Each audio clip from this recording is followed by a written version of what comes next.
Well, will Speaker JB Muturi be the much desired third force in the upcoming elections that are under 170 days ahead? We have details lined up for you.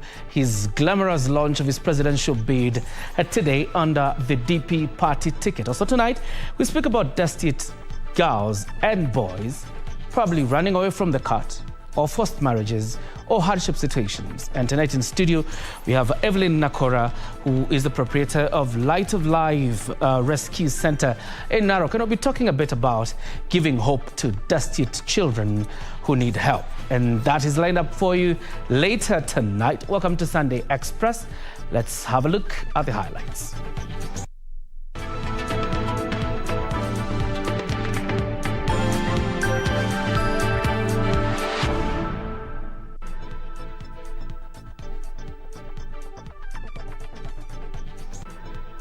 Out Munyao and in Muturi. National Assembly Speaker installed as new Democratic Party leader, solidifying his quest for country's top seat. Family on the vote hunt. Raila and Kalonzo at the coastal region, while Ruto spends yet another day on the mountain. And the burden of insecurity.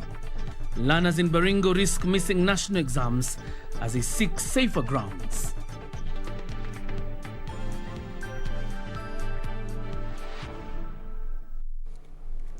Welcome to the broadcast. My name is John Jacob Kioria. Our sign language interpreter tonight is Byron Abuli for the next 1 hour or so. Let me inform you about what is happening around the country. To begin, National Assembly Speaker Justin Muturi has been installed as the new leader of the Democratic Party. Speaker Muturi, who is also the party's presidential candidate, was installed as the DP party leader in a national delegates conference after Joseph Munyao bequeathed the position. In his acceptance speech, Speaker Muturi said his main agenda, if elected president, will be to slay the ghost of corruption. DP. The Democratic Party held a national delegates conference to ratify National Assembly Speaker Justin Muturi's presidential bid, as well as install him as the new party leader. Today you are going to allow me to move from that position to hand over to JB. And I from today will become your party patron. Is that acceptable? As many are of that opinion, say hi. Party leader Joseph Munyao bequeathed DP's top position that he has held for the last 20 years. Accepting the new responsibilities, Speaker Muturi termed his bid as a new dawn for Kenya. We have a chance to change the destiny of this country on the 9th of August this year. Challenging Kenyans to ponder on the Kenya they would like to live in, Muturi said change will only be achieved if they elect leaders of integrity. Muturi placed himself as the better option, saying he would enhance education, improve health services, and fight corruption. We must move from a system that glorifies academic qualifications, like degrees, to a system that encourages the development of skill sets that are aligned with the vision of the country. Higher education loans for needy students will be turned into grants. Further, the outgoing speaker vowed to abolish the youth ministry and make all ministries youth-centric, as well as transform northern Kenya, setting up a mega livestock market in Isiolo. As president, first thing I'll do is to scrap the Ministry of Youth. How can the youth, who account for more than 75% of the population, have only one out of 22 ministries? The Democratic Party maintains it will team up with like-minded parties ahead of August polls.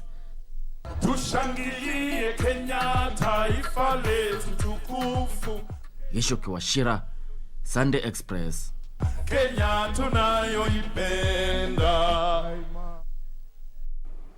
From Nairobi, let's head over now to Mombasa, where ODM leader Raila Odinga has pledged to revive the Mombasa Free Port project if elected president.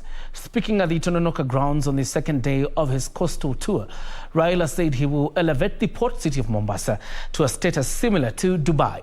He said this will open up employment opportunities and fast-track Kenya's economic growth. Raila Odinga has spent the weekend wooing the coastal region to buy into the Azimio la Umoja message. On Sunday, the ODM leader and his allies drove into the Tononoka grounds carrying promises of economic prosperity for the region. The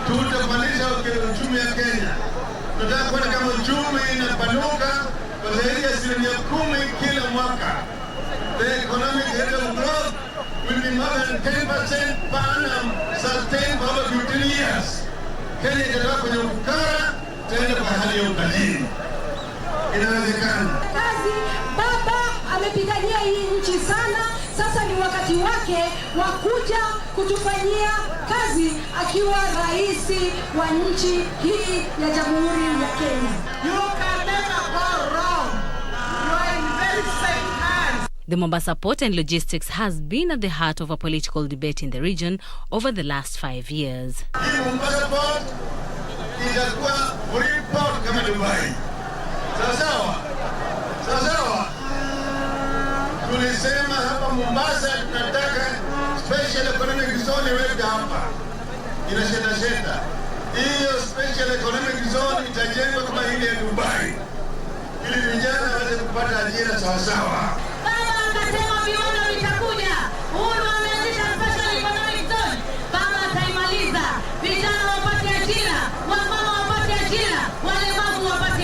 Local politics also took center stage.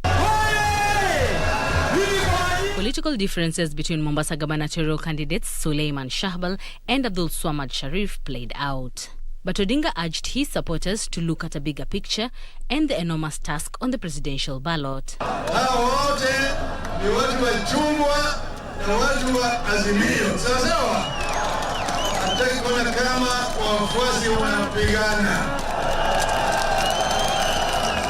Raila urged Mombasa residents not to be duped into the bottom-up economic model. Alisema kila kambi itakuwa na stadium ya kisasa.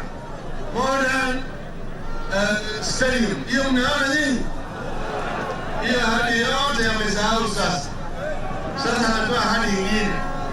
Anasema sasa sio milioni moja kazi, sio milioni 4. Sasa on Monday, Raila Odinga will take the Azimio la Umoja campaigns to Kwale County. For Sunday Express from Mombasa County, I am Ann Buru. Still in Mombasa, the One Kenya Alliance says it is best placed to give the country the leadership it deserves. Speaking in Mombasa County, OCA principals said they have what it takes to fight corruption and bring the much-needed economic transformation.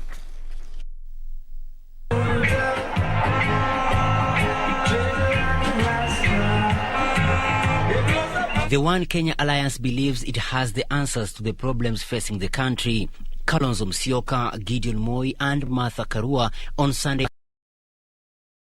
their competence going into the August general elections. Tukichukua serikali, ufisadi Kenya itakuwa jambo la historia. Na wizi wa mali ya umma. Mtu anakuja ana mamlaka miaka 9 miaka 10, badala ya kupatia kina maboga pesa wakati wa kipindi cha Lala Samandi anasema anakuja kuwapatia pesa. Chini ya serikali ya OCA, Mombasa will shine, will be the #1 port city in Africa. The leaders say the alliance will focus on industrialization and manufacturing so as to create more jobs. Na Kenya leader Martha Karua cautioned the electorates against voting in leaders with integrity issues. Tunataka viongozi wako na utu, viongozi wanafikiria Mkenya. Na tukiwa na viongozi hao, na ni hawa ndugu zangu wa OCA, tutaweza kukomboa Mkenya aondoke kwa njaa, aondoke kwa kukosa makao, mtoto wake apate elimu. Tutasukumuza na wananchi wengine, viongozi wengine, tuhakikishe tukae kitu kimoja, na tuhakikishe kwamba tutashinda hii uchaguzi ambayo inakuja mwezi ya 8. Sawa, ujitayarishe kuhakikisha kwamba tutatuma wengine nyumbani. The One Kenya Alliance was in Mombasa County, just a few kilometers from a rally convened by the Azimio la Umoja. Kalonzo and his allies urging the region to look beyond political parties and vote in personalities. For Sunday Express from Mombasa County, I'm Michael Mondiga. Let's head over to Meru, where Deputy President William Ruto has defended his bottom-up economic model, saying it seeks to empower Kenyans by injecting money to the low-income businesses. Speaking in Meru County, in the company of ANC leader Musalia Mudavadi and Ford Kenya's Moses Wetangula, the DP said poverty eradication is key in enhancing national unity. The Kenya Kwanza Alliance have camped in Meru County to woo supporters. Deputy President William Ruto, in the company of ANC leader Musalia Mudavadi and Ford Kenya's Moses Wetangula, attended a Sunday Mass at Maua Catholic Church in Meru's Igembe South before making several stopovers. Naweza kusema mbele iko sawa. Mbele iko sawa. Na sisi tunataka kuchukua serikali kwa sababu ya maslahi ya mwananchi wa kawaida. Wakati umefika tuseme hadithi imeisha. Hadithi imeisha. Tunataka serikali ambayo driver anajulikana. Kama mtu ni waziri wa kilimo, si waziri wa kusema nangojea kupata amri kutoka juu. Ruto said the campaign is centered on issues affecting Kenyans and is seeking to provide solutions under a bottom-up pesa mfukoni approach. Tumekubaliana tunaungana na hatuungani ili tuweze kufaidika kama viongozi. Hatuungani kwa vyeo na mamlaka na mambo ya katiba. Tunaungana kwa sababu tuko na agenda na tuko na mpango na tuko na plan ambayo ni ya wananchi wa taifa letu la Kenya.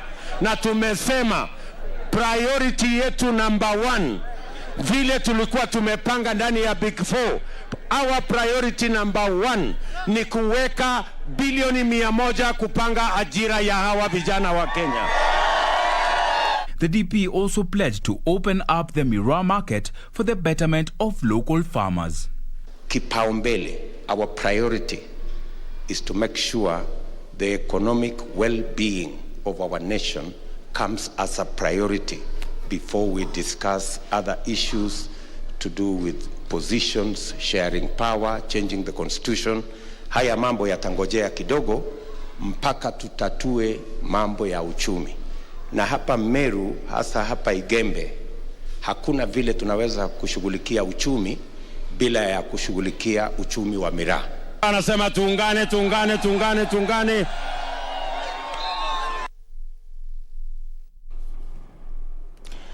Siaya Senator James Orengo has officially declared his candidature for the Siaya gubernatorial seat. Orengo claims he is the best candidate with a wealth of experience to take Siaya County to the next level. The development comes as Makadara MP George Aladwa also declared interest in the Nairobi gubernatorial seat.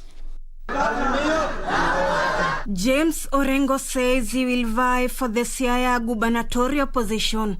Orengo dismissed those saying he should vie for senator and remain actively engaged in national politics. Hatutaki siasa za utapeli, hatutaki siasa za uwizi.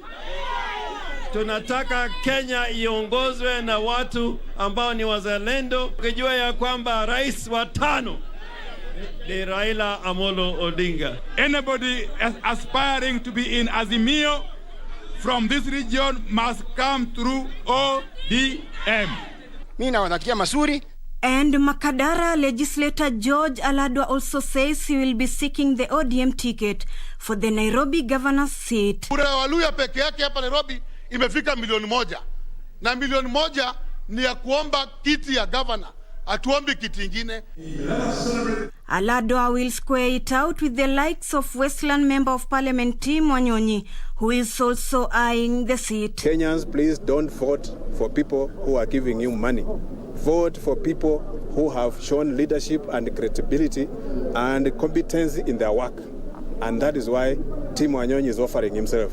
I meet the threshold. The men of God called on politicians to shun divisive politics and stop using the youth to cause chaos. Ninawaomba viongozi, hubirini amani, na sisi tunaendelea kuombea nchi hii ili iwe na amani kila mahali. Ruth Wamboi for Sunday Express. A report by Ruth Wamboi takes us to a very fast breather on Sunday Express. Don't go too far. We're coming back with more news, including sports. And of course, later our interview with Evelyn Nakora from the Light of Life Rescue Center. Let's talk about giving hope to the destitute. That will come in a bit later. But for now, let's take that breather.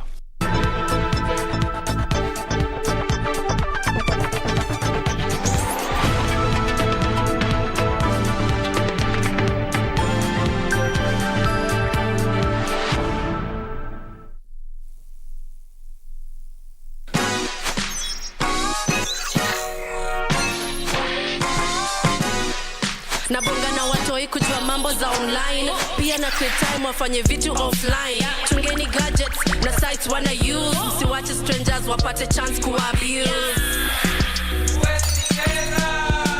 Nimeshindaje pesa kompe sija participate. Unadai info yangu na ikwe private. Identity yangu haupati utumi. Hizi zangu ni zangu na bado nitazishikilia.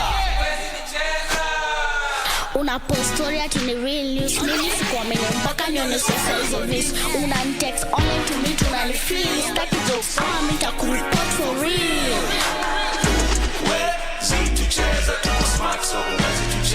Wazazi, watoi na maithu wetu. Don't be fooled. Get cyber smart and enjoy safe entertainment and education online. The Communications Authority of Kenya. Mawasiliano kwetu, nguvu kwako. The government of Kenya adopted universal health coverage (UHC) as one of the big four priority agenda, with an aspiration that by 2022 all citizens will have access to quality healthcare services that they need without getting into financial hardships. Don't suffer in silence. Visit the nearest healthcare facility and access affordable healthcare services that are now offered under the universal health coverage benefit package delivered through NHIF. For those who can afford, please remember to pay the monthly contribution of 500 shillings. The government has put mechanisms for assisting those who cannot afford to pay. Register biometrically at the nearest NHIF office. Your family's health matters to us. NHIF. Leave no one behind. Log on to the KBC website at www.kbc.co.ke to get the latest breaking news, entertainment, sports, politics, lifestyle or business trends from Kenya and around the world. Never miss new episodes from your favorite TV shows, reruns and movies. Just stream online or watch live on your YouTube channel at KBC Channel 1 TV shows. For the day's biggest stories, trustworthy news and family entertainment, log on to KBC Channel 1. Watch what you want anytime, anywhere.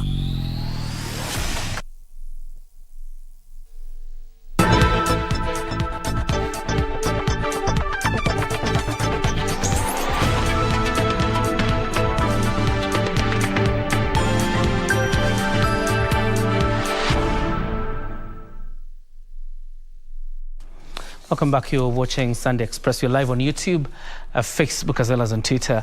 Leave us your feedback at KBC Channel 1. Moving on, Kenya Union of Clinical Officers officials want the government to act swiftly and provide details of the whereabouts of the clinical officer who was abducted in Mandera County on Friday. The officials have condemned the act, asking the government to act swiftly over the matter. The clinical officer, Jackson Kabu, was working at the Frino Health Center in Mandera before the abduction by gunmen suspected to be Al-Shabaab insurgents. On Friday, 3 doctors working at the Fino Sub-County Hospital in Mandera County were abducted by suspected Al-Shabaab militants. 2 of the 3 were later released by the suspects, but the whereabouts of one identified as Jackson Kabu remain unknown. The reason the Kenya Union of Clinical Officers officials are concerned. The Kenya Union of Clinical Officers condemn in the strongest term possible the abduction of one of our members, Mr. Jackson Kabu, a clinical officer who was working in Mandera County at the Fino Health Center.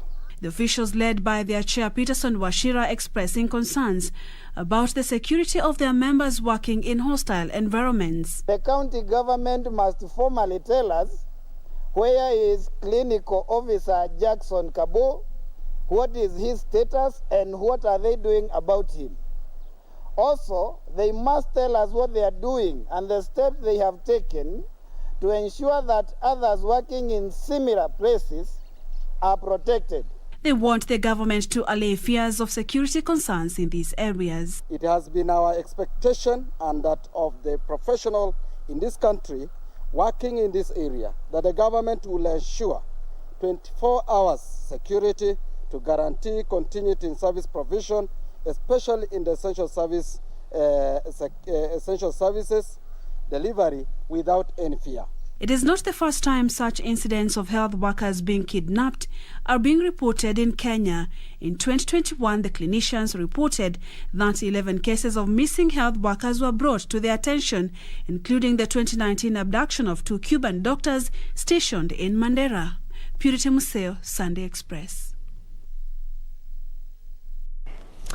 And now President Uhuru Kenyatta has led Kenyans in condoling with the family and friends of Kenya's High Commissioner to Nigeria, Dr. Wilfred Gisuka Machage, who died on Saturday. Dr. Machage, who represented Kioria East in Parliament for 2 terms, collapsed and died at his home in Abuja, Nigeria. The president eulogized the late Machage as a seasoned politician, consummate diplomat, and a committed public servant who served the country with dedication.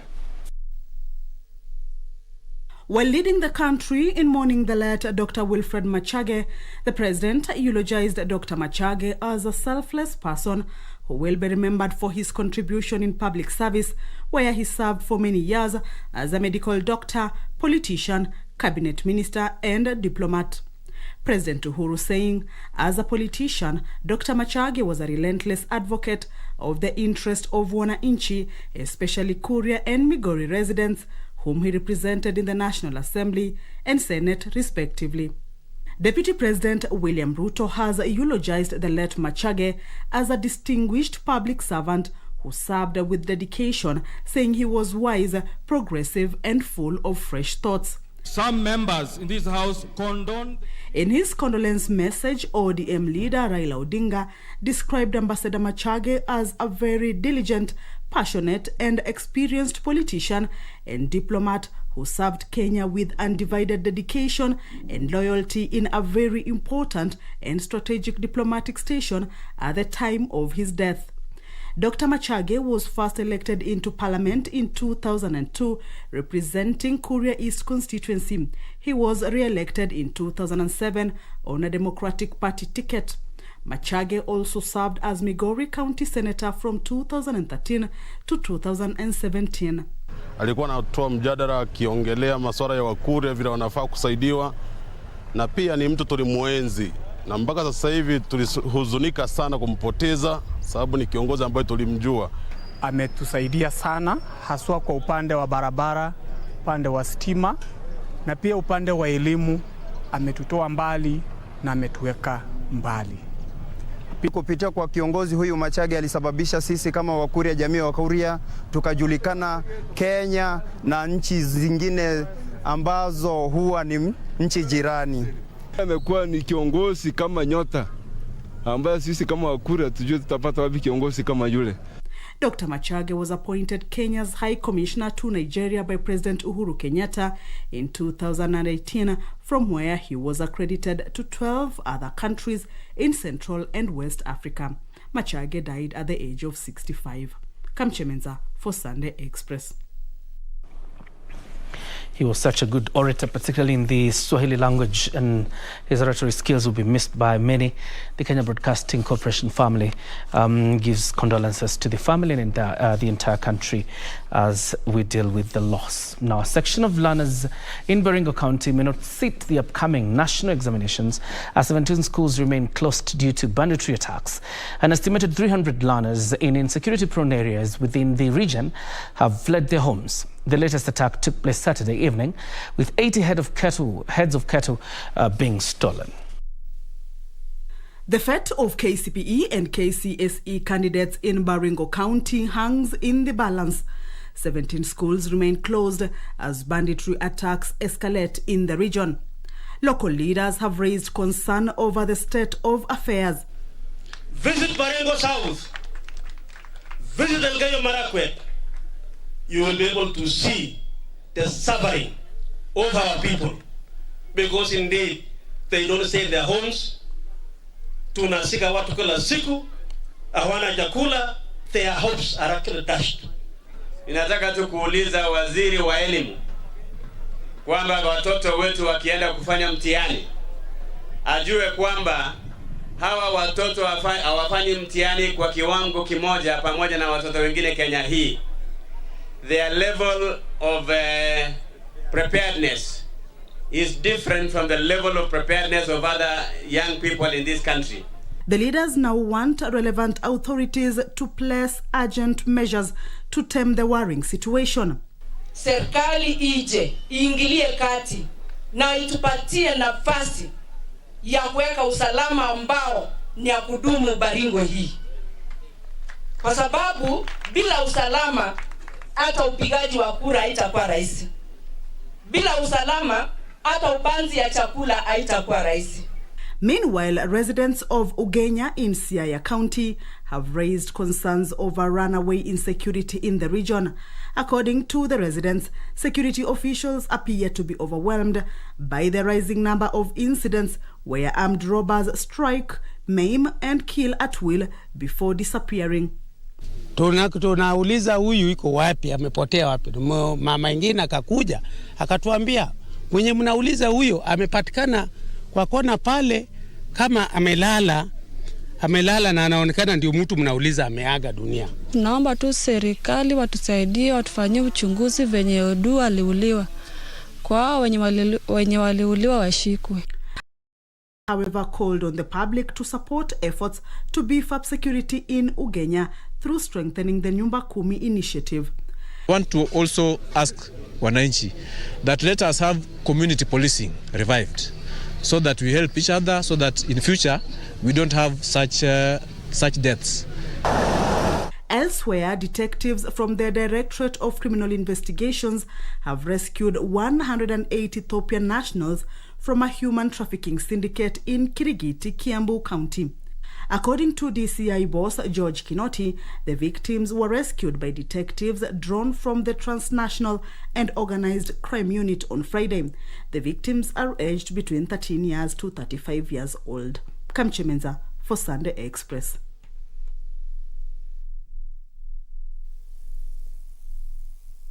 Linda familia na marafiki dhidi ya magonjwa. The UHC coverage journey is on. NHIF is working under the guidance of the Ministry of Health in the UHC Step Up, which presents an opportunity to secure Kenyans access to quality health services without suffering financial hardship. So take the bold step today and safeguard your families by enrolling to NHIF to ensure health for all. Kwa majina mimi naitwa Aquila sana yele Mako. Inaishi Namanga. Wakati wa games tukikaa tu hapo na wanafunzi wenzangu tukicheza nikaanza kusikia vizuri. Nikamweleza mama. Sasa mama akaniambia mbona ukusemanga?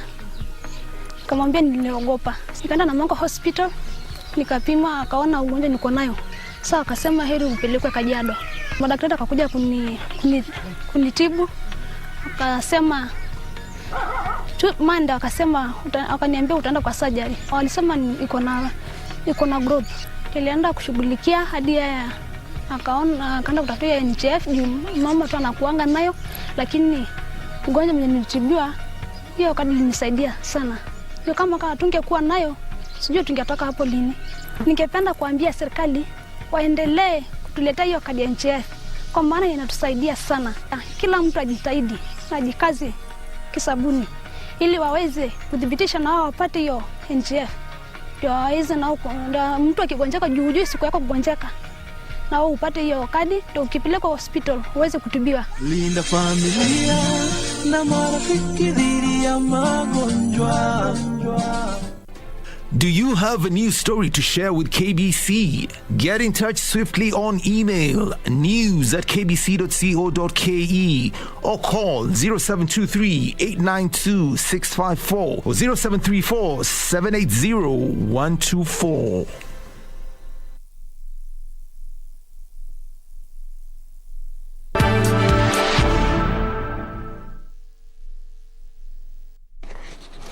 Welcome back. You're watching Sunday Express. You may have seen, or at least heard about Jiko Okoa stove, but have ever wondered how this cooking appliance is manufactured?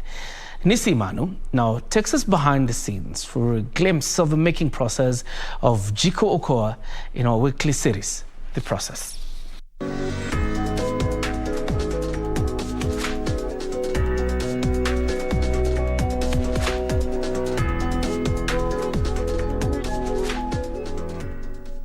We visit Ban Manufacturing Company headquarters in Ruiru, Kiambu County to witness the behind the scenes of manufacturing different types of cooking appliances, otherwise known as the Jiko Okoa.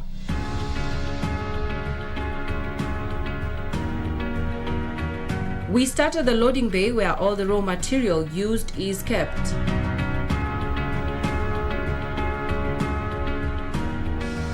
The material is received as per the request and requirements made on their spreadsheet. The same then goes through a robust quality inspection process to validate the mechanical and chemical aspects. Once it's validated and good for use, we come up with a build plan, which is basically a plan for how you're going to cut the 8x4 sheets to become exactly what it will be in the product. The raw material is as diverse as the different products manufactured here, but mostly all from the steel family.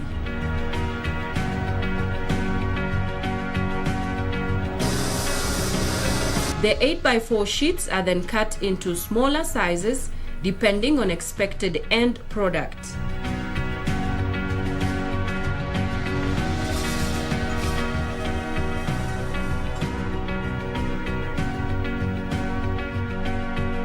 In the next stage, the pieces are designed to fit respective rolls.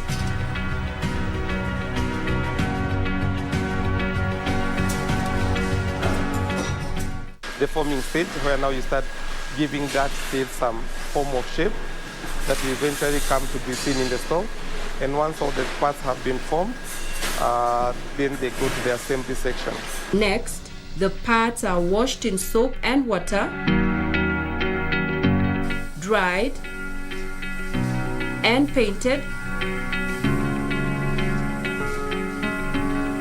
and then put in a kiln for 20 minutes for the paint powder to stick.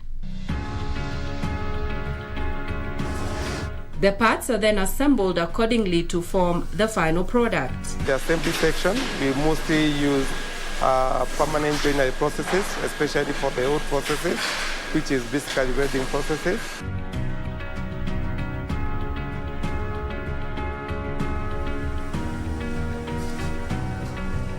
Once the product has been put together,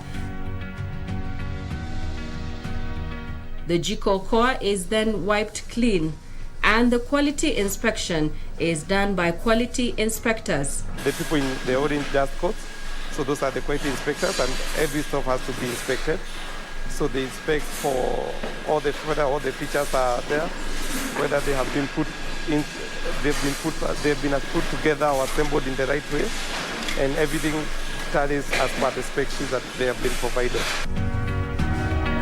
This enables for warranty requests or claims from customers, and for the company to be able to recall product when and as need arises. Once that is done, basically the stove is put into our online system, where real time you can be able to see exactly what is being built. And there you have it. Reporting from Ruiru in Kiambu County, I'm Nisi Imano.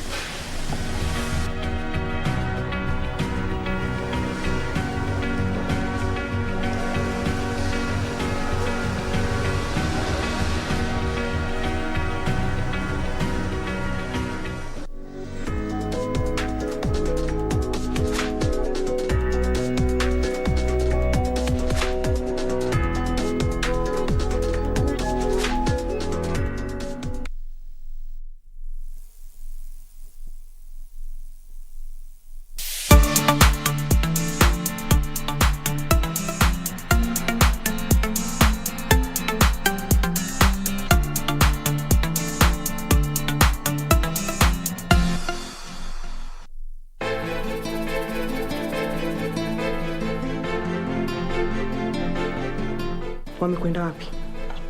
Mama, sijui hata kabisa. Sikuona wakiondoka na wala hawakuniaga. Message gani hizo unazotumia leo?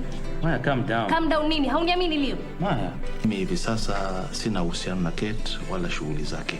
Hakuna kwenda kijijini. Mama, mimi lazima niende. Kwa kunisomea ndo nguvu yako. Kwa hivyo wewe endelea tu.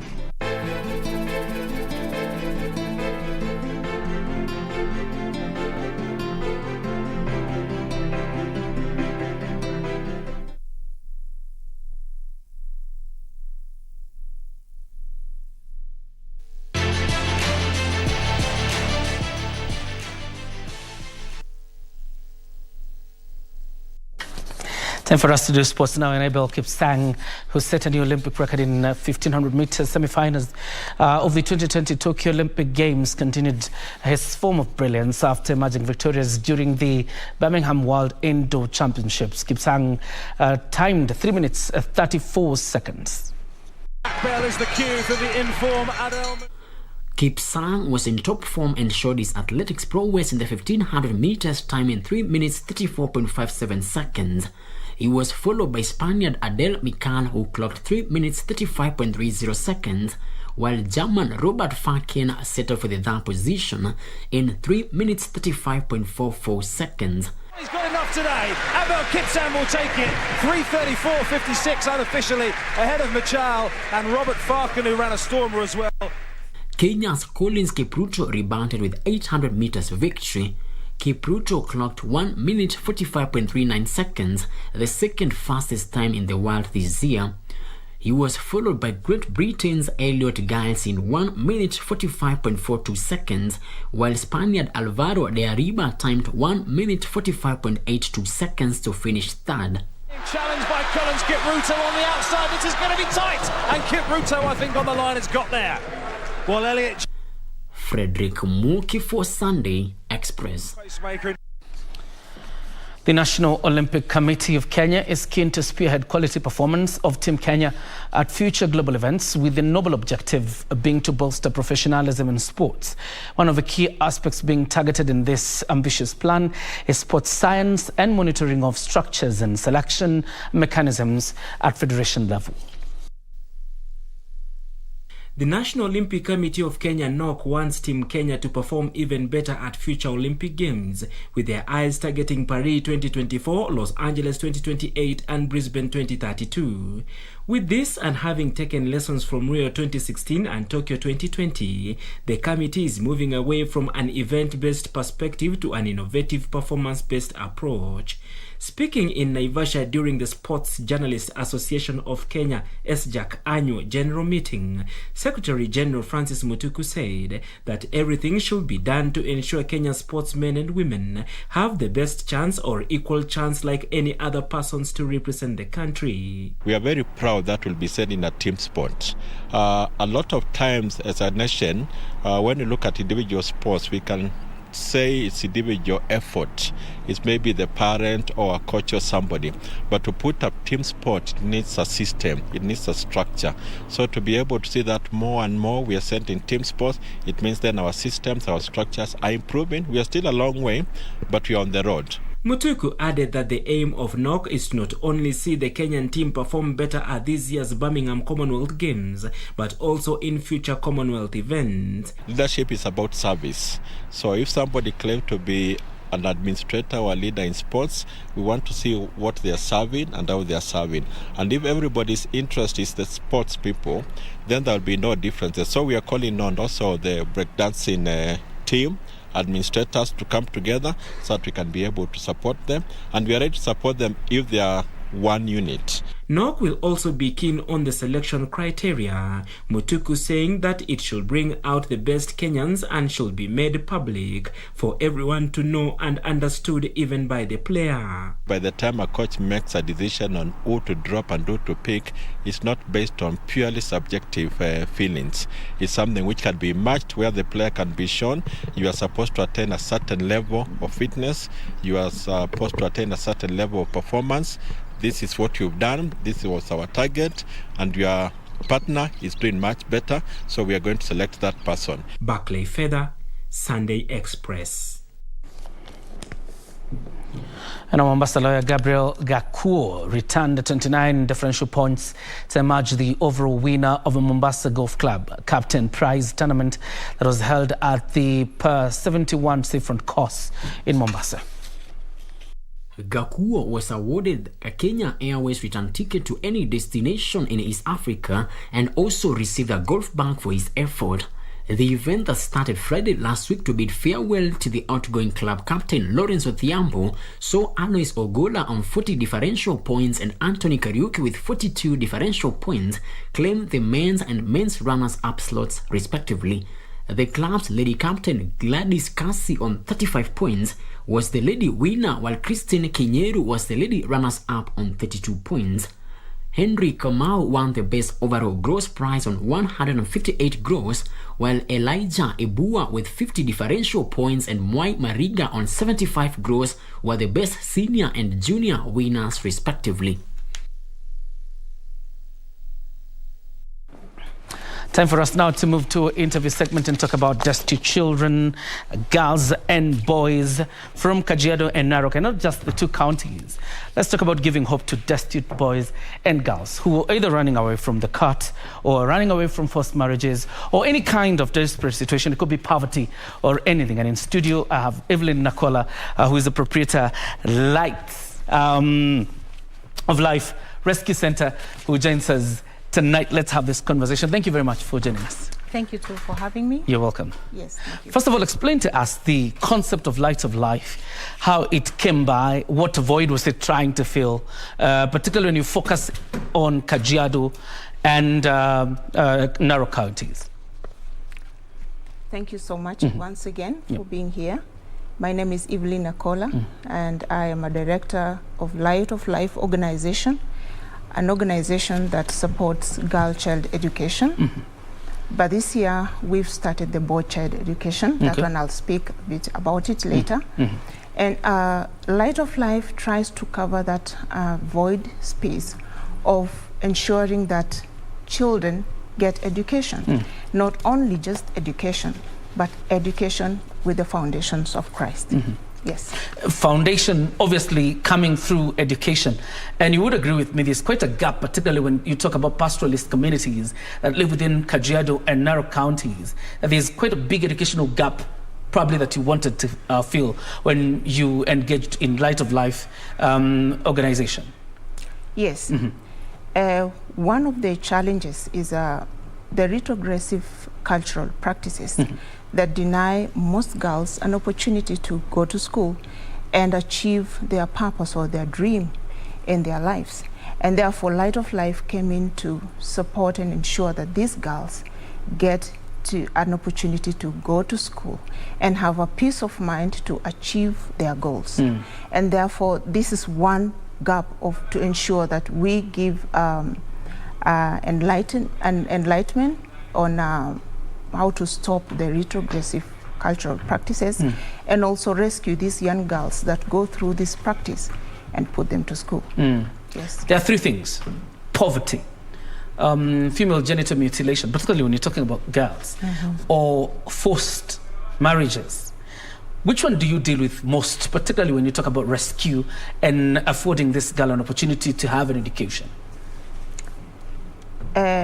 Poverty and the retrogressive cultural practice. The FGM and the child marriage. Nowadays we call the child marriage because they're forced to marriage at an early age.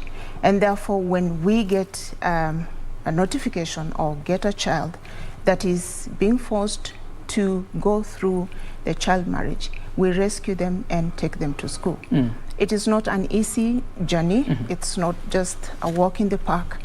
But we have to give ourselves into ensuring that we don't create that grudge in the community, but we try to let them know the advantages of going to school versus marrying them off. Yes. I would imagine, like you say, it's not an easy task dealing with such. And I'm just thinking about a paradigm shift. When you're talking about a community that is reserved, and then you have to introduce the paradigm shift of this girl cannot be married. This girl will not go through this right. We need to take her through formal education. Tell us how your organization is trying to occasion that paradigm shift? When I am a Maasai, and when you speak to your community, this is a language they understand. I'm also an example to them that I have gone to school and they see the results or the advantages of going to school. And therefore, that is one of my biggest tools. I speak to them as an example. I also partner with friends and organizations that we come together and get this education to the Maasais. And therefore, and also I use the pioneers of the program that have gone through the program and coming back as an example to the community that this is possible and it is an advantage to go to school. Yes. Is that enough? Because I'm, still wondering about a conservative society. Even if you bring them life examples of what is happening out there with education and bring in your partners to try and talk to them, you still have to deal with some bits of that conservativeness. Is that enough to just parade your success stories? Yes and no. Sometimes you find it is still not enough. You need to, there's education part of when you speak to the community, trying to bring that understanding. Transformation doesn't just come easy. It's a step-by-step process. And therefore, I take this as a life challenge as I move on to talk to them and as I engage with them with practical examples and also what they've seen their children achieving. And so, I can say that it is a journey that I'm still moving through.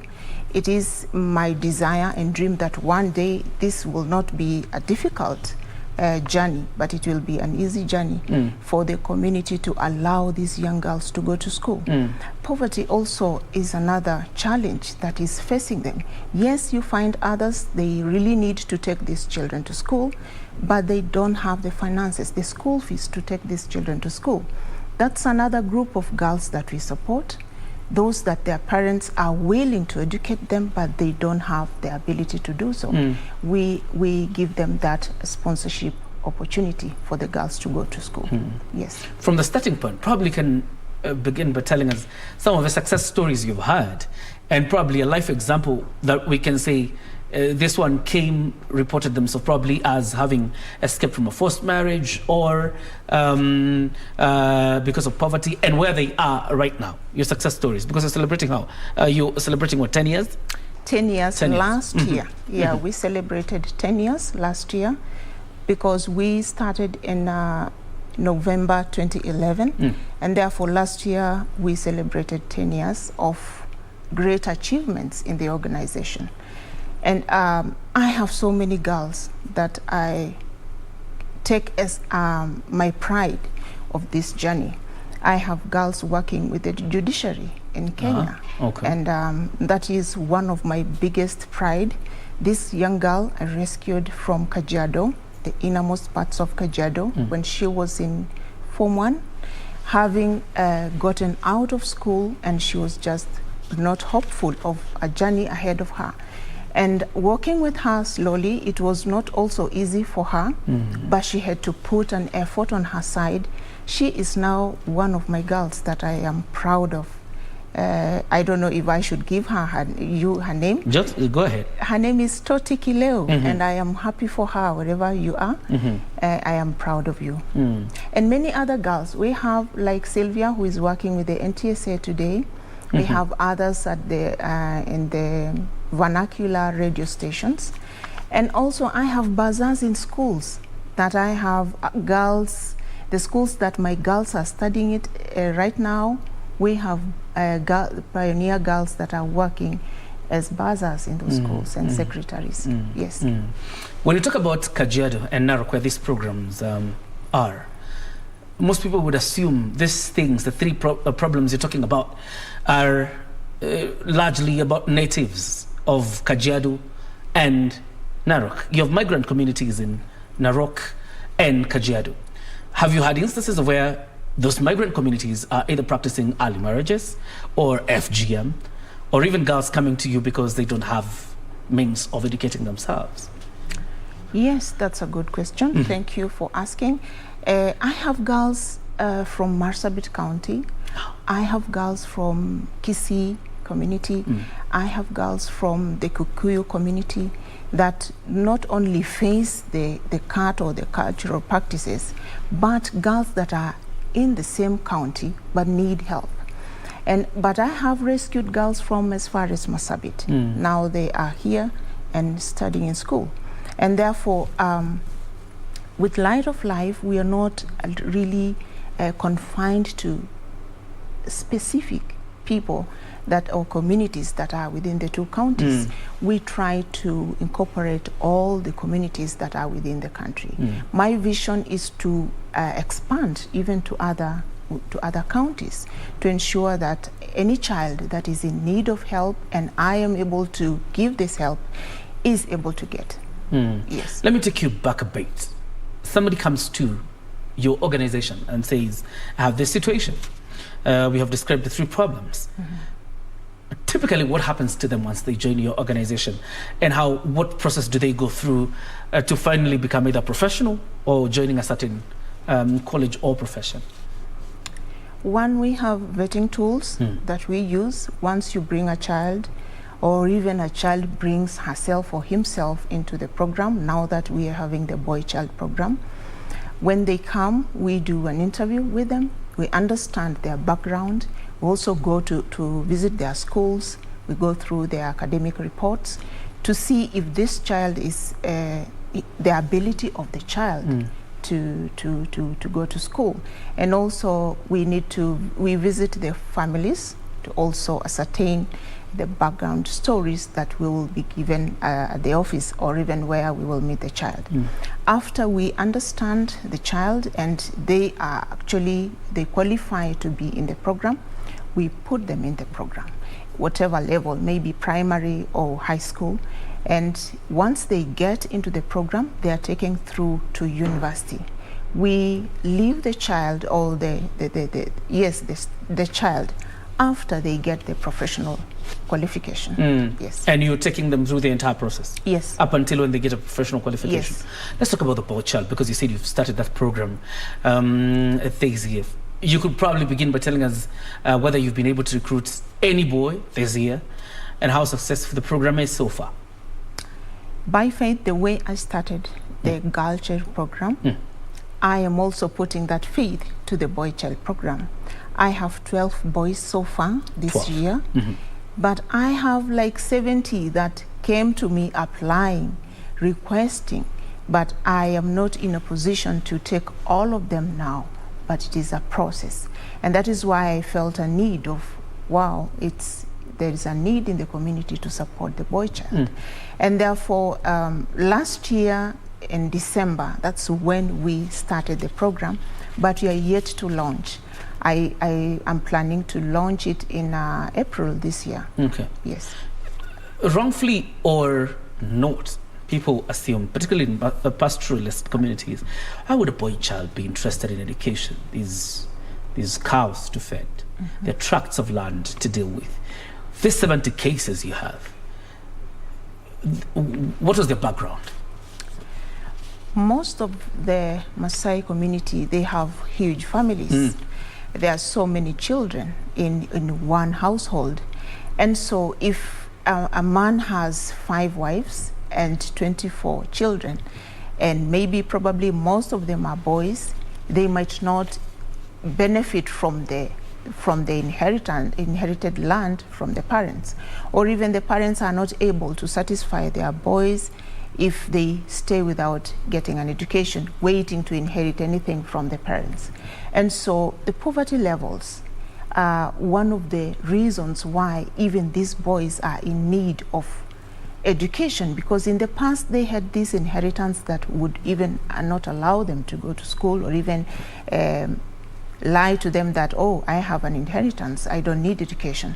But now things have changed. The economic challenges are there, and therefore we find these boys also needing to go to school for them to be self-empowered and independent. Number 2, when I empower a girl and then they get a job out there, they are willing to go back and be married, for example, within the same community. who is there to marry this very empowered girl? I have attended so many graduations, degree graduations, masters of girls within Narok and Kajiado counties. And I would wish also to attend graduations of young men, degrees and masters. And that is what I desire in my heart. As I empower the girl child, I also empower the boy child. Yes. Very interesting. As we wind up, much of these projects we've seen, like what you're doing, end up being a launch pad for politics. That tomorrow we wake up and Evelyn Nakola is declaring her bid for Narok woman rep, Narok governor, Kajiado something. Yes. Are you doing this for politics? Everybody is born a leader. I am a leader already within the capacity that I am. And so I am not doing this work for any political seat. Okay. Not now, not in the future. I believe I have a calling towards this line, and I don't want to shift my calling to something that I am not ready for right now. So you don't feel like you have a calling to politics? Not at all. Okay. I have a calling to reach a child and work with a child, because I see that gap of helping children but not working with them. By working, I mean being in the lives of these children. For example, when they close in the next 2 weeks or so, do we have opportunities where we sit with them, collect these children, gather them in one place and discuss with them, what are your challenges? Why are you banning schools? Why are you not responding positively when you face challenges? I hear from them so much when I sit with them. There are over 270, but I create a circle and be among them. I sit down like last December to hear what is in them, and even also to give them a word when they go to school. They remember my word as they study. And therefore, I believe that one to be one of my tools, working with any child that I impact. So why are you passionate about it? I am passionate about it because someone worked with me. Okay. When I got, after high school, my parents wouldn't really take me through university. And I went to Kabarak University. By the grace of God, someone worked with me, paid my school fees, not only paying my school fees, but always had time with me when I closed school to talk to me. How are you doing? What are your challenges? And if those people did not work with me, maybe I wouldn't have finished my academics. Maybe something would have come and even stopped my education.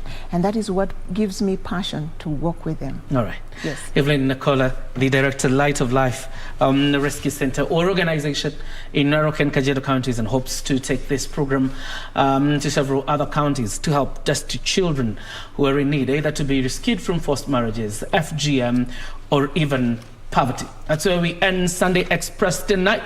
Iputikap, Safina Cheng is away, but of course will join us next week, and wish her all the best. But for now, have yourself a good night. God bless you, and thank you for coming. Thank you for having me.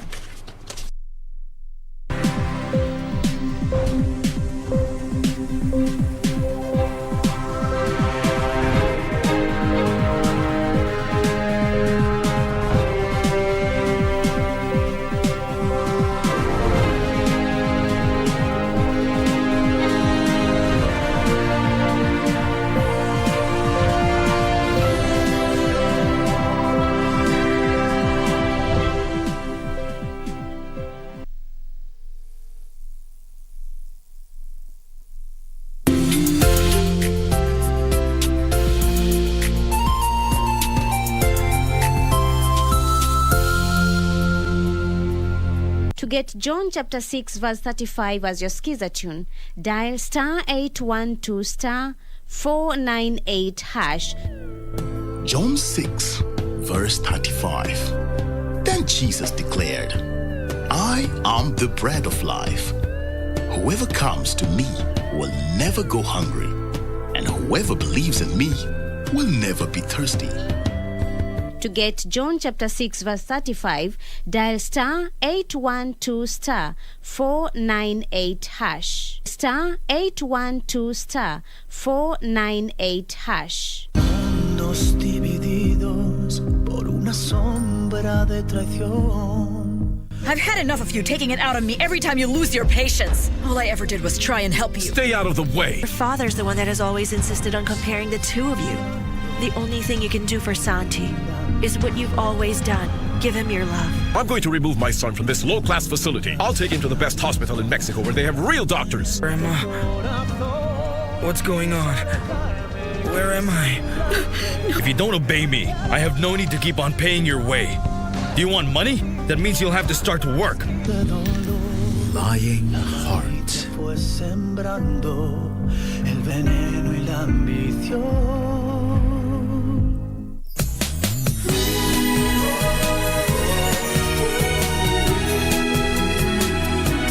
Just wait for me in the restaurant, okay? Oh. Aren't you afraid she's gonna catch us? What are we gonna do? Oh my. I'm so sorry. I'll go take care of it ASAP and come back as early as I can, okay? All women believe their husbands are loyal to them. They just won't admit it, even if there's proof. I wonder what makes you trust him so much. A lady asked us to dry clean it immediately. She told us to send it to 2622. I saw him talking with another woman. They were picking out wedding rings.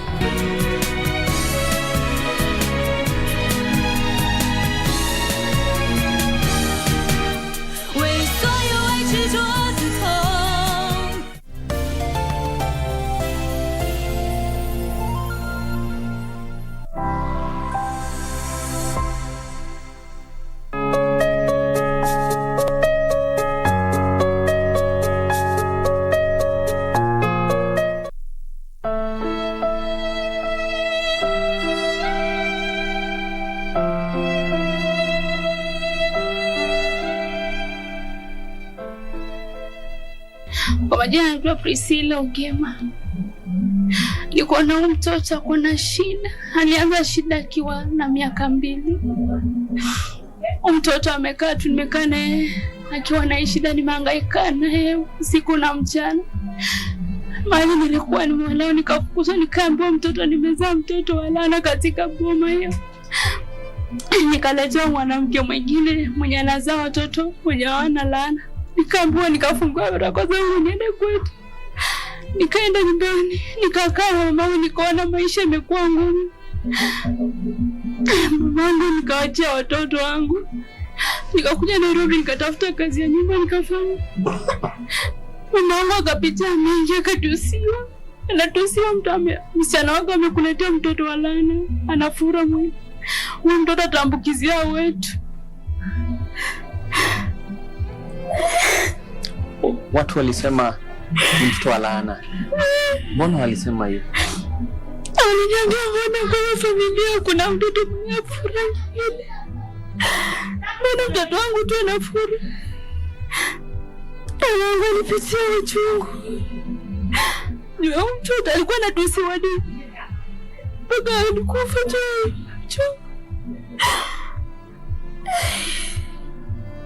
Naomba Kenya mnisaidie. Mtoto alikuwa anacheza tu akiwa nyumbani na wengine anaambiwa wasicheze na wengine. Na utusiwe ni kichwa kubwa. Mpaka mtoto alikuwa amejitenga kando. Last year nilizika mama, nilienda nikachukua nilizika mama, nikarudi nikachukua nikakuja naona Nairobi. Nikapitia mangumu.